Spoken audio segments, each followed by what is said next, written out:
భద్రాద్రి కొత్తగూడెం జిల్లా దమ్మపేట మండలం నాగుపల్లిలోని అటవీశాఖ అధికారులకు గిరిజనులకు మధ్య వాగ్వాదం జరిగింది.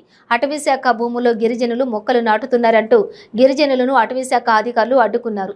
ఈ భూములు మావే అంటూ అటవీశాఖ అధికారులతో గిరిజనులు వాగ్వాదానికి దిగారు.